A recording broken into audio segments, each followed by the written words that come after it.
Hello students, आपका स्वागत है यूट्यूब चैनल चिरेवाल्स क्लासेस में।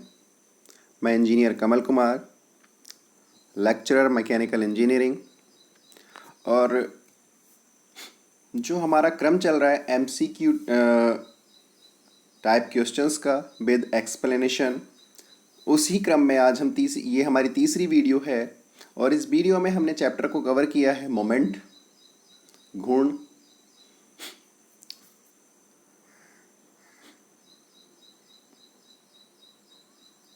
देखिएगा फर्स्ट क्वेश्चन, किसी निश्चित बिंदु के परितः बल के घुमाने वाले प्रभाव को उस बल का निश्चित बिंदु पर कहते हैं। तो फर्स्ट क्वेश्चन, ऑप्शंस इसके अवेलेबल हैं: आवेग, घूर्ण, बल युग्म, और फोर्थ ऑप्शन इनमें से कोई नहीं। तो देखिएगा इसका आंसर क्या है। इसका आंसर है घूर्ण। घूर्ण को बोलते हैं मोमेंट। ओके, देखिएगा घूर्ण और मोमेंट होता क्या है कि किसी निश्चित बिंदु के परितः बल के घुमाने वाले प्रभाव को, मतलब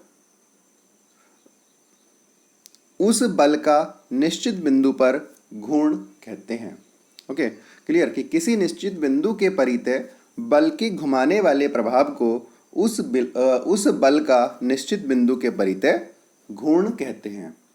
नेक्स्ट, दूसरा क्वेश्चन है, बल घूर्ण का मात्रक है। देखो इस क्वेश्चन में उसने पूछा है बल घूर्ण की, मोमेंट की यूनिट बल घूर्ण का मात्रक है। ऑप्शंस अवेलेबल हैं: newton metre, newton metre square, newton, fourth kilogram बल। देखिए क्वेश्चन का आंसर है इसका न्यूटन मीटर। उसके बाद नेक्स्ट क्वेश्चन, बल घूर्ण का मात्रक नहीं है। ऐसा भी क्वेश्चन आ सकता है भाई। एग्जाम में क्वेश्चंस क्या हैं जो आ सकते हैं, उन क्वेश्चंस को हमने इसमें काफ़ी कवर करने की कोशिश की है। तो क्वेश्चन मात्रक का मात्रक पूछ भी सकता है और ये कह भी सकता है कि कई सारे मात्रक दिए, इनमें से कौन सा मात्रक बल घूर्ण का नहीं है। तो दूसरा नेक्स्ट क्वेश्चन है, थर्ड क्वेश्चन, बल घूर्ण का मात्रक नहीं है। तो ऑप्शंस दिए हैं: newton metre, newton metre square, dyne centimetre, kilogram force metre. तो देखिएगा इसका आंसर है क्वेश्चन का न्यूटन मीटर स्क्वायर। क्योंकि क्या है, जो अदर यूनिट्स हैं इस आंसर ऑप्शन में, न्यूटन मीटर एसआई सिस्टम में unit, dyne centimetre CGS system में यूनिट, और kilogram force metre MK system में यूनिट है, और न्यूटन मीटर स्क्वायर उसकी यूनिट नहीं होती। नेक्स्ट, बल घूर्ण का सीजीएस प्रणाली में मात्रक है। ये भी अच्छा क्वेश्चन है कि भाई अब तक तो पूछ रहा था हमसे इंटरनेशनल सिस्टम में बात कर रहा था, जनरली इंटरनेशनल सिस्टम की हम बात करते हैं। इस क्वेश्चन में उसने पूछा है बल घूर्ण का सीजीएस प्रणाली में मात्रक है। तो ऑप्शंस हैं newton metre, dyne centimetre, kilogram force metre, या इनमें से कोई नहीं। तो सारे के सारे जो ऑप्शंस दिए हैं डिफरेंट डिफरेंट सिस्टम्स में मोमेंट की यूनिट्स हैं। तो इसमें पूछा है सीजीएस सिस्टम में कौन सी यूनिट है। तो इसका आंसर देखिएगा डाइन सेंटीमीटर। क्योंकि सीजीएस प्रणाली में फोर्स की यूनिट डाइन होती है और लंबाई की यूनिट या दूरी की यूनिट सेंटीमीटर होती है। ओके, नेक्स्ट देखो, बल घूर्ण की यूनिट्स। तो मोमेंट की हम यूनिट्स की अगर बात करें तो मोमेंट क्या होता है, फोर्स इनटू परपेंडिकुलर डिस्टेंस के बराबर होता है। यानी बल गुणा बल से निश्चित बिंदु की लंब दूरी। तो बल गुणा दूरी की अगर बात करें तो बल का मात्रक, अगर इंटरनेशनल सिस्टम की बात आ जाए, एसआई सिस्टम की बात आए, तो बल का मात्रक क्या होता है एसआई सिस्टम में, न्यूटन, और दूरी का मात्रक क्या होता है, मीटर। तो एसआई सिस्टम में यूनिट क्या हो जाती है, न्यूटन मीटर। उस ऐसे ही सिमिलर एमकेएस सिस्टम की अगर बात आ जाए तो एमकेएस सिस्टम में फोर्स की यूनिट किलोग्राम फोर्स केजीएफ, और दूरी की यूनिट मीटर, तो केजीएफ मीटर हो जाती है, किलोग्राम फोर्स मीटर हो जाती है। सीजीएस प्रणाली में डाइन सेंटीमीटर हो जाती है, क्योंकि फोर्स की यूनिट डाइन, दूरी की यूनिट सेंटीमीटर, डाइन सेंटीमीटर हो जाती है। नेक्स्ट क्वेश्चन आता है कि निम्न में से सही कथन है। बहुत अच्छा क्वेश्चन है। उसने पूछा है कि निम्न में सही कथन है, ऑप्शंस हैं अवेलेबल। बल घूर्ण बराबर बल बटे निश्चित बिंदु से बल की लंब दूरी। नेक्स्ट दूसरा ऑप्शन, बल घूर्ण बराबर बल गुणा निश्चित बिंदु से बल की लंब दूरी। थर्ड ऑप्शन, बल घूर्ण बराबर बल प्लस निश्चित बिंदु से बल की लंब दूरी। या फोर्थ ऑप्शन, इनमें से कोई नहीं। तो देखिएगा, बल घूर्ण किसके बराबर होता है? बल घूर्ण बल गुणा निश्चित बिंदु से बल की लंब दूरी के बराबर होता है। नेक्स्ट 6 क्वेश्चन है, क्वेश्चन नंबर 6। घूर्ण को मापा जाता है, मोमेंट को मापा जाता है।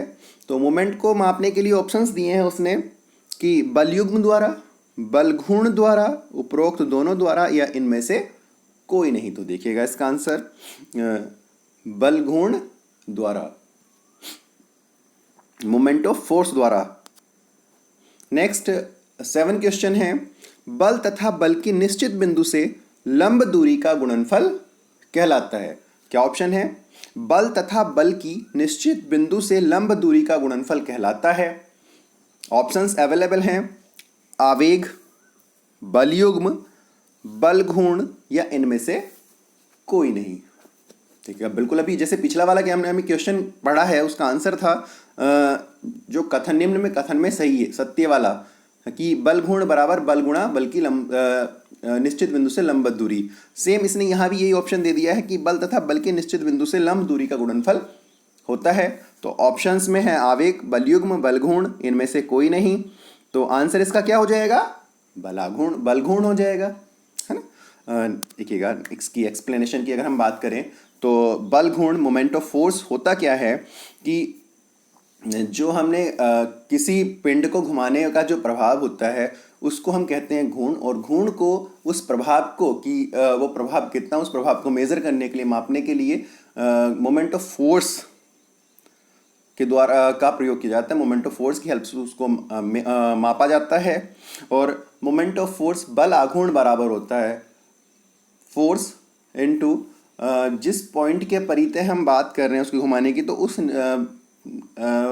उस निश्चित बिंदु से, निश्चित पॉइंट से बल की लंबवत दूरी के गुणनफल के बराबर होता है। यानी बल घूर्ण जो होता है, बल और बल की किसी निश्चित बिंदु जिसके परितः उसके घुमाने की बात हो रही है, किसी निश्चित बिंदु के परितः किसी निश्चित बिंदु से लंब दूरी के गुणनफल के बराबर होता है।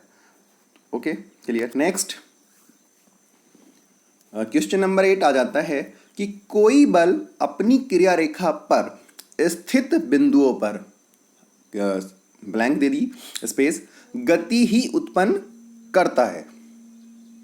तो इस ब्लैंक में क्या फिल होगा? तो उसके लिए ऑप्शंस दिए हैं हम, केवल सरल रेखीय, केवल घूर्णन, दोनों, या इनमें से कोई नहीं। तो इस क्वेश्चन का आंसर देखिएगा, केवल सरल रेखीय गति। तो इसकी एक्सप्लेनेशन की अगर बात करें तो क्या होता है कि कोई भी बल अपनी क्रिया रेखा पर स्थित बिंदुओं पर केवल सरल रेखीय गति ही उत्पन्न करता है। यानी क्या होगा कि कोई फोर्स है और उसकी जो लाइन ऑफ एक्शन है उस पर अगर कोई भी अदर पॉइंट है तो उस पॉइंट के अबाउट वो पिंड को सरल रेखीय गति करा सकता है ना, घूर्णन गति नहीं करा सकता। क्लियर। नेक्स्ट क्वेश्चन नंबर 9, कोई बल उन्हीं बिंदुओं के परितः घूर्णन गति उत्पन्न कर सकता है। देखिएगा, उत्पन्न कर सकता है, कोई फोर्स उन्हीं बिंदुओं के परितः घूर्णन गति उत्पन्न कर सकता है। ऑप्शंस अवेलेबल हैं, जो इसकी क्रिया रेखा पर है। पहला ऑप्शन, जो इसकी क्रिया रेखा पर है। दूसरा, जो इसकी क्रिया रेखा पर नहीं है। दोनों, इनमें से कोई नहीं। तो इसका आंसर देखिएगा, जो इसकी क्रिया रेखा पर नहीं है। तो क्या होता है कि कोई भी बल उन्हीं बिंदुओं के परितः घूर्णन गति उत्पन्न कर सकता है जो इसकी क्रिया रेखा पर नहीं है। तो दोनों बातें क्लियर हो जानी चाहिए कि अगर मतलब जो भी पॉइंट्स बल की क्रिया रेखा पर स्थित हैं उनके अबाउट वो सरल रेखीय गति कर सकता है, और जो पॉइंट्स बल की क्रिया रेखा से अलग हैं उनके अबाउट वो घूर्णन गति करा सकता है।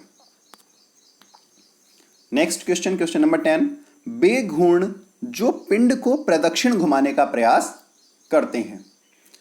वे घूर्ण जो पिंड को प्रदक्षिण घुमाने का प्रयास करते हैं। ऑप्शंस अवेलेबल हैं, प्रवाम घूर्ण, प्रदक्षिण घूर्ण, सरल घूर्ण, कोणीय घूर्ण।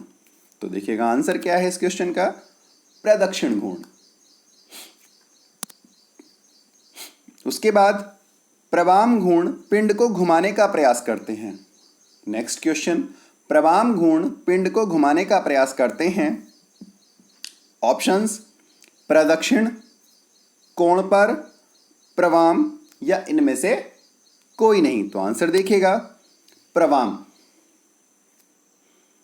नेक्स्ट क्वेश्चन, वे घूर्ण जो पिंड को प्रवाम घुमाने का प्रयास करते हैं। वे घूर्ण जो पिंड को प्रवाम घुमाने का प्रयास करते हैं। ऑप्शंस अवेलेबल हैं, प्रवाम घूर्ण, प्रदक्षिण घूर्ण, सरल घूर्ण या कोणीय घूर्ण। तो आंसर इस क्वेश्चन का देखिएगा प्रवाम घूर्ण। तो अगर हम बात करें एक्सप्लेनेशन की, जो मोमेंट होता है, मोमेंट को दो तरीके से क्लासिफाइड किया जाता है, एक तो प्रदक्षिण और प्रवाम। प्रदक्षिण क्लॉकवाइज, प्रवाम एंटी क्लॉकवाइज मोमेंट। तो जो मोमेंट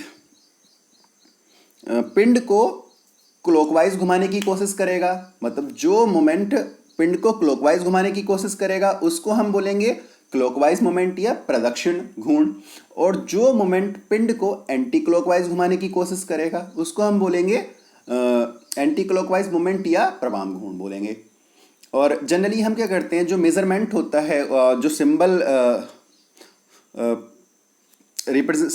जो हम इसमें रिप्रेजेंट करने के लिए यूज़ करते हैं, अगर कोई एंटी क्लॉकवाइज मोमेंट है, प्रवाम घूर्ण है, तो उसको हम पॉजिटिव कहते हैं, और कोई क्लॉकवाइज मोमेंट है, प्रदक्षिण घूर्ण है, तो उसको हम जनरली नेगेटिव रिप्रेजेंट करते हैं। करने के लिए हम उल्टा भी कर सकते हैं, लेकिन जो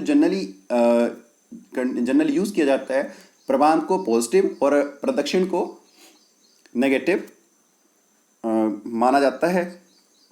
उसके बाद नेक्स्ट क्वेश्चन देखिएगा, बैरिग्नॉन प्रमेय दो समतलीय बलों के उनके ही समतल में स्थित बिंदु के परितः घूर्णों का बीजगणितीय योग उसी बिंदु के परितः उनके परिणामी के घूर्ण के होता है। ऑप्शंस दिए हैं उसने, कम, बराबर, अधिक, उपरोक्त सभी। तो देखिएगा इस क्वेश्चन का आंसर बराबर। तो बैरिग्नॉन प्रमेय क्या कहती है कि दो समतलीय बलों के उनके ही समतल में स्थित किसी बिंदु के परितः घूर्णों का बीजगणितीय योग उसी बिंदु के परितः उनके परिणामी के घूर्ण के बराबर होता है।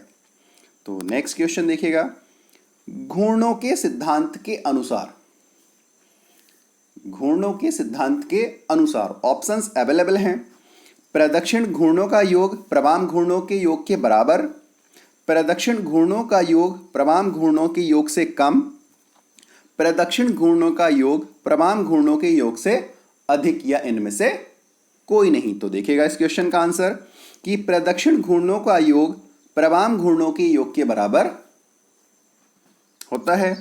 तो घूर्णों का जो सिद्धांत होता है, principle of moments, principle of moments क्या कहता है कि अगर किसी पिंड पर जो लगने वाले फोर्सेस का किसी निश्चित बिंदु के परितः अगर मोमेंट ले लिया जाए तो और उनका बीजगणितीय योग फाइंड आउट किया जाए, तो अगर वो शून्य है तो पिंड इक्विलिब्रियम में होगा, पिंड साम्यावस्था में होगा। यानी दूसरी उसकी जो कंडीशन है, दूसरा हम उसमें कह सकते हैं कि अगर किसी पिंड पर लगने वाले प्रदक्षिण यानी क्लॉकवाइज मोमेंट्स का सम एंटी क्लॉकवाइज मोमेंट्स के सम के बराबर हो जाए तो पिंड घूमने के संदर्भ में संतुलन में होगा।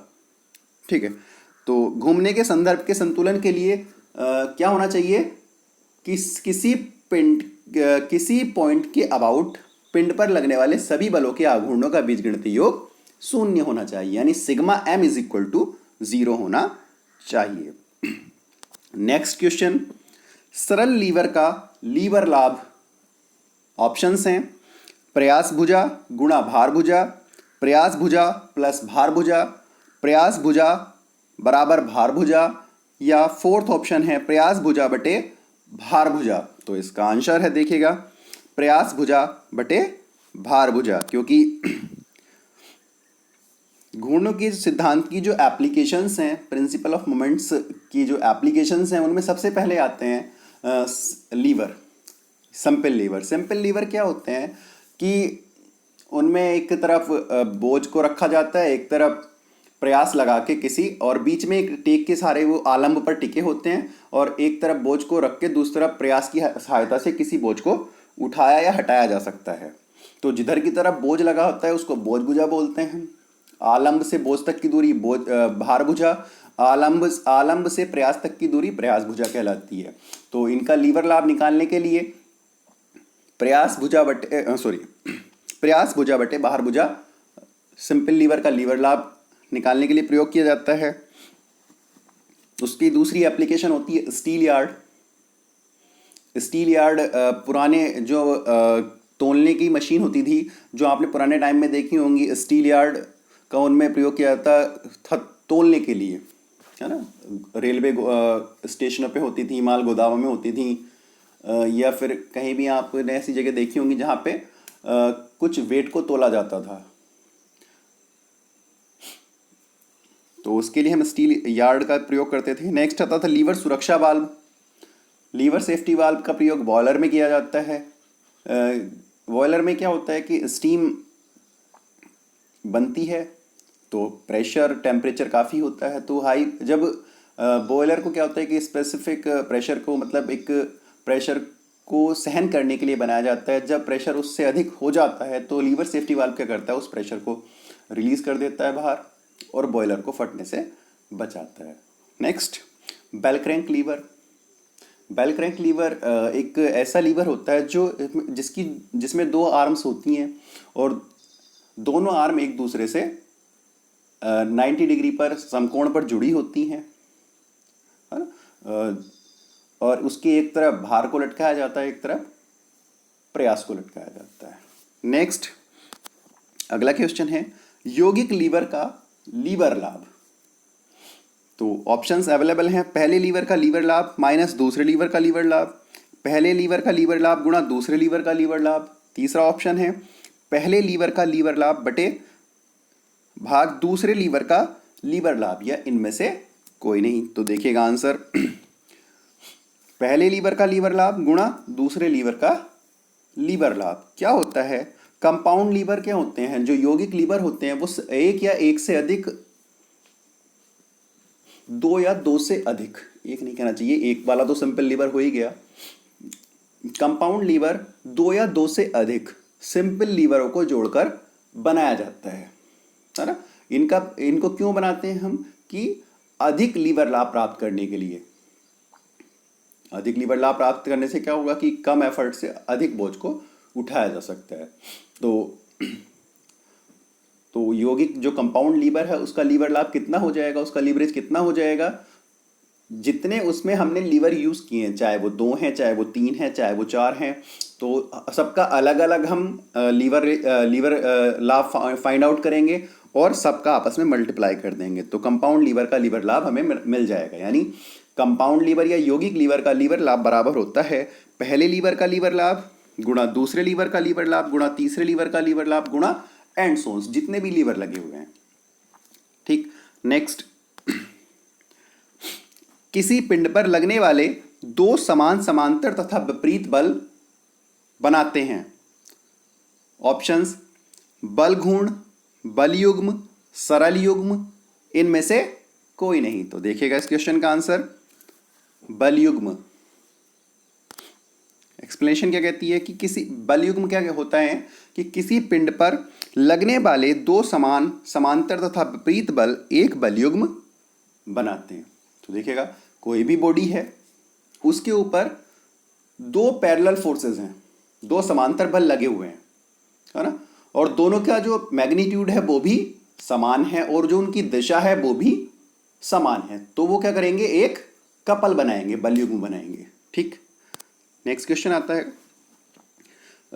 बल युग्म किसी पिंड में गति उत्पन्न करने के लिए उत्तरदायी होता है। ऑप्शंस घुमाऊ, रेखीय, दोनों या इनमें से कोई नहीं। तो आंसर है इसका घुमाऊ। होता क्या है कि बल युग्म किसी जिस भी बॉडी पर लगता है उस बॉडी में केवल घुमाऊ गति ही उत्पन्न करा सकता है या घुमाऊ गति उत्पन्न कराने के लिए उत्तरदायी होता है। ओके, नेक्स्ट बल युग्म बनाने वाले बलों की क्रिया रेखाओं के बीच की लंबवत दूरी कहलाती है। ऑप्शंस अवेलेबल हैं, लंबवत दूरी, बल युग्म की भुजा, बल युग्म की रेखा, इनमें से कोई नहीं। तो आंसर है बल युग्म की भुजा। तो क्या होता है कि जो बल युग्म बनाने वाले दो बल हैं उनके बीच की जो उन दोनों बलों की क्रिया रेखाओं के बीच की जो लंबवत दूरी होती है उस दूरी को हम बल युग्म की भुजा, आर्म ऑफ कपल कहते हैं। नेक्स्ट, बल युग्म बनाने वाले बलों में से एक बल तथा बल युग्म की भुजा के गुणनफल बराबर होता है। ऑप्शंस हैं बल घूर्ण, बल युग्म का घूर्ण, उपरोक्त दोनों या इनमें से कोई नहीं। तो आंसर है इसका देखिएगा बल युग्म का आघूर्ण। तो बल युग्म का आघूर्ण क्या होता है कि जो बल युग्म बनाने वाले दो बल हैं उनमें से किसी एक बल को, क्योंकि दोनों का मैग्नीट्यूड सेम है, दोनों में से कोई एक बल तथा जो उनके बीच की लंबवत दूरी थी जिसको हमने बोल दिया बल युग्म की भुजा, तथा बल युग्म की भुजा का जो गुणनफल होता है वो बल युग्म का आघूर्ण कहलाता है। नेक्स्ट, बल युग्म एक राशि है। कैसी? ऑप्शंस हैं अदिश, सदिश, मूल या इनमें से कोई नहीं। तो देखिएगा आंसर है इसका सदिश राशि। तो बल युग्म कैसी राशि है? एक सदिश राशि है। अब बात आती है करेक्ट प्रॉपर्टीज ऑफ कपल की, बल युग्म की विशेषताओं की। तो बल युग्म की विशेषताओं में सबसे पहले बात आती है कि किसी बल युग्म के बलों का परिणामी घूर्ण सदैव बल युग्म के आघूर्ण के बराबर तथा उसी दिशा में होता है। ठीक, किसी बल युग्म के बलों का जो परिणामी घूर्ण होगा सदैव बल युग्म के आघूर्ण के बराबर तथा उसी दिशा में होता है। इससे भी अलग क्वेश्चन बनाए जा सकते हैं, मैंने नहीं बनाए हैं, लेकिन ये बहुत इंपॉर्टेंट टॉपिक्स वो थी, इसकी प्रॉपर्टीज़ थी, इसीलिए मैंने इनको नोट डाउन किया है जिससे आप लोग इनको देखें, एक बार पढ़ें। तो आप जब इनको पढ़ लेंगे तो अगर इनसे और भी क्वेश्चन कोई बने तो आप उसको अटैम्प्ट कर सकते हैं। तो दूसरा है इसमें बल युग्म का प्रभाव केवल घूर्णन गति कराने का ही होता है। इस क्वेश्चन को हमने कवर कर लिया था। नेक्स्ट, किसी बल युग्म का आघूर्ण सदैव स्थिर रहता है। देखो ये क्वेश्चन पूछ सकता है कि बल युग्म का आघूर्ण सदैव रहता है, तो बल युग्म का आघूर्ण सदैव स्थिर रहता है। बल युग्म को किसी अन्य बल युग्म द्वारा ही संतुलित किया जा सकता है, एक बल द्वारा नहीं। ये भी अच्छा क्वेश्चन बन सकता है कि बल युग्म को संतुलित करने के लिए आवश्यकता होगी, तो बल युग्म को एक दूसरे बल युग्म की सहायता से ही संतुलित किया जा सकता है, केवल एक बल के द्वारा संतुलित नहीं किया जा सकता। नेक्स्ट है बल युग्म का आघूर्ण एक सदिश राशि है। इससे रिलेटेड हम क्वेश्चन बना चुके हैं कि बल युग्म का आघूर्ण क्या है, एक सदिश राशि है। आगे नेक्स्ट क्वेश्चन है किसी पिंड पर लगने वाले बलों का परिणामी शून्य होता है, कथन है। ऑप्शंस हैं बैरिग्नॉन प्रमेय, संतुलन का बल नियम, संतुलन का आघूर्ण नियम या इनमें से कोई नहीं। तो इसका आंसर है देखिएगा संतुलन का बल नियम।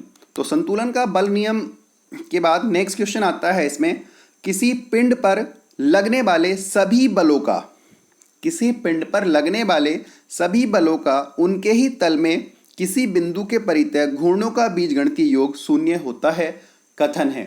ऑप्शंस हैं बैरिग्नॉन प्रमेय, संतुलन का बल नियम, संतुलन का आघूर्ण नियम या इनमें से कोई नहीं। तो इसका आंसर देखिएगा संतुलन का आघूर्ण नियम।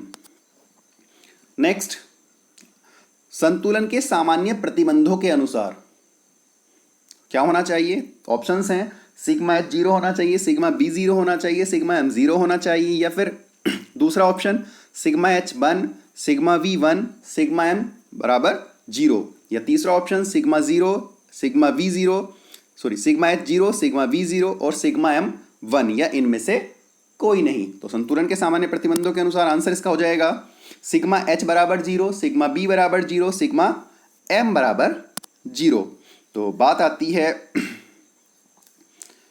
संतुलन के बल नियम की। तो बल नियम क्या कहता है कि किसी पिंड पर लगने वाले जितने भी फोर्सेस हैं उन सब का परिणामी शून्य होना चाहिए। तो वो जाता है संतुलन का बल नियम। और संतुलन का आघूर्ण नियम क्या कहता है कि किसी पिंड पर लगने वाले सभी बलों का किसी बिंदु के परितः किसी बिंदु के परितः आघूर्णों का बीजगणितीय योग भी शून्य होना चाहिए। तो ये कहता है आघूर्ण नियम। अब बात आ जाती है जनरल कंडीशन ऑफ इक्विलिब्रियम की, संतुलन के सामान्य प्रतिबंधों की। तो संतुलन का सामान्य प्रतिबंधों में सबसे पहला प्रतिबंध यही है कि किसी पिंड पर लगने वाले बलों का परिणामी शून्य होना चाहिए। कोई बॉडी इक्विलिब्रियम में कब होगी? जब उसके लिए वो दो कंडीशन को फिल करेगी। पहली जनरल इक्विलिब्रियम की कंडीशन है कि पिंड पर लगने वाले सभी बलों का परिणामी शून्य होना चाहिए। तो परिणामी शून्य यानी रिजल्टेंट जो है sigma R is equal to 0 होना चाहिए। बट परिणामी शून्य होने के लिए क्या होना चाहिए कि जो परस्पर लंब दिशाओं में घटक हैं उन सब घटकों का बीजगणितीय योग भी अलग अलग शून्य होना चाहिए। यानी जितने भी फोर्स लगे हैं उनके दो कंपोनेंट्स हम वियोजित करें, एक क्षैतिज दिशा में दूसरा ऊर्ध्वाधर दिशा में, तो सारे बलों के जो क्षैतिज घटक हैं, क्षैतिज घटकों का बीजगणितीय योग सिग्मा एच 0 होना चाहिए। सभी बलों के ऊर्ध्वाधर घटकों का बीजगणितीय योग सिग्मा बी भी 0 होना चाहिए। यानी सिग्मा आर 0 कब होगा? जब सिग्मा एच भी 0 हो जाए और सिग्मा बी भी 0 हो जाए। उसके बाद दूसरा जो कंडीशन है इक्विलिब्रियम की वो है कि किसी पिंड पर लगने वाले सभी बलों का किसी निश्चित बिंदु के परितः आघूर्णों का बीजगणितीय योग भी शून्य होना चाहिए। यानी सिग्मा एम भी 0 होना चाहिए। क्लियर? नेक्स्ट, जब दो बलों की क्रिया रेखाएं एक ही दिशा में तथा एक दूसरे के समांतर हों तो बल कहलाते हैं। ऑप्शंस हैं अदिश समांतर बल, समदिश समांतर बल, संगामी बल, समतलीय बल। तो आंसर है इस क्वेश्चन का समदिश समांतर बल। नेक्स्ट, इसी में देखिएगा समदिश समांतर बल होते क्या हैं। समदिश समांतर बल आपको पता है कि जिन बलों की क्रिया रेखाएं एक दूसरे के समांतर होती हैं, पैरेलल होती हैं, समांतर बल कहलाते हैं। अगर उन बलों की क्रिया रेखाएं पैरेलल होने के साथ साथ एक ही दिशा में हैं तो उनको हम समदिश समांतर बल कहते हैं। नेक्स्ट, यदि दो समदिश समांतर बल P तथा Q हैं तो उनका परिणामी R होगा। दो लाइक पैरेलल फोर्सेस हैं, समदिश समांतर बल हैं P और Q, और उनका परिणामी होगा, पूछा है उसने, ऑप्शंस दिए हैं R बराबर P प्लस Q बड़े बल की दिशा में, दूसरा ऑप्शन R बराबर P प्लस Q छोटे बल की दिशा में, तीसरा R P माइनस Q बड़े बल की दिशा में, या इनमें से कोई नहीं। तो देखिएगा इस क्वेश्चन का आंसर होगा R P प्लस Q बड़े बल की दिशा में। क्या होता है, दो समदिश समांतर बल हैं जो जिनको हमने मान लिया P और Q हैं, तो उनका परिणामी R बराबर P प्लस Q के बराबर होता है। ये होता है लाइक पैरेलल फोर्सेस के लिए, समदिश समांतर बलों के लिए। नेक्स्ट क्वेश्चन है, जब दो बलों की क्रिया रेखाएं विपरीत दिशा में तथा एक दूसरे के समानांतर हों तो बल कहलाते हैं। ऑप्शंस हैं अदिश समांतर बल, समदिश समांतर बल, संगामी बल और समतलीय बल। तो इसका आंसर है देखिएगा अदिश समांतर बल। बात करें हम एक्सप्लेनेशन की तो क्या होते हैं, जो अनलाइक पैरेलल फोर्सेस होते हैं, अदिश समांतर बल होते हैं, वो क्या है कि भाई पैरेलल फोर्सेस जिन बलों की क्रिया रेखाएं एक दूसरे के समांतर हैं, पैरेलल, अगर वो समांतर होने के साथ साथ विपरीत दिशाओं में है, एक ऊपर को है एक नीचे को है, दोनों अलग अलग डायरेक्शन में है, तो ऐसे बलों को हम बोलते हैं अनलाइक पैरेलल फोर्सेस, अदिश समांतर बल कहते हैं। उसके बाद नेक्स्ट इसमें आता है क्वेश्चन, यदि दो, ये समदिश नहीं है अदिश है ना, इसको करेक्ट कर लेना। यदि दो अदिश समांतर बल P तथा Q हैं तो उनका परिणामी R होगा यदि बड़ा बल P है और छोटा बल Q है। तो ऑप्शंस दिए हैं, R बराबर P प्लस Q बड़े बल की दिशा में, R P माइनस Q छोटे बल की दिशा में। तीसरा क्वेश्चन है R P माइनस Q बड़े बल की दिशा में या इनमें से कोई नहीं। तो इस क्वेश्चन का आंसर है R बराबर P माइनस Q बड़े बल की दिशा में, क्योंकि क्या होता है जो अनलाइक पैरेलल फोर्सेस हैं तो उनका जो परिणामी होगा वो, जैसे अब बड़ा बल P है और छोटा बल Q है तो परिणामी R P माइनस Q के बराबर होगा तथा बड़े बल की दिशा में होगा, है ना। जिस बल में से हमने छोटे बल को घटा के रिजल्टेंट प्राप्त किया है वो उसी बल की ओर होगा। क्लियर। तो इस चैप्टर से कुछ क्वेश्चन हमने बनाए हैं, सारे अच्छे क्वेश्चंस हैं। आप लोग वीडियो को पूरा देखिएगा, सारे क्वेश्चंस को अटेम्प्ट कीजिएगा, सारे क्वेश्चंस को सुनिएगा, अच्छे से एक्सप्लेन भी हैं। आपको कुछ जो एक्सप्लेनेशन है उनसे और भी क्वेश्चन मिल सकते हैं, और भी क्वेश्चन अगर एग्ज़ाम में आते हैं इसके अलावा भी उसको भी आप अटेम्प्ट कर सकते हैं, उनको भी आप सोल्व कर सकते हैं। वीडियो बहुत इम्पोर्टेंट है। जनरली जो डिप्लोमा के इस टाइम सेकेंड ईयर के फर्स्ट ईयर के स्टूडेंट्स हैं, सेकेंड सेमेस्टर में स्टूडेंट्स हैं और वो MCQ टाइप की एग्ज़ाम देने वाले हैं, एग्ज़ाम पेपर देने वाले हैं जो उनके जुलाई में होने हैं, उनके लिए बहुत अच्छे वीडियो है, इम्पोर्टेंट वीडियो है। और इससे पहले हम 2 वीडियो और बना चुके हैं इसी क्रम में, जिसमें पहले चैप्टर को कवर किया गया, पहली वीडियो में इंट्रोडक्शन को, दूसरी वीडियो में दूसरा चैप्टर लॉ ऑफ फोर्सेस को कवर किया गया है। तो उनके लिंक भी मैं आपको डिस्क्रिप्शन में अवेलेबल करा दूंगा, तो आप उन वीडियोस को भी देखिएगा जिन स्टूडेंट्स ने नहीं देखी। ओके। और चैनल को सब्सक्राइब कीजिएगा। Okay, thank you.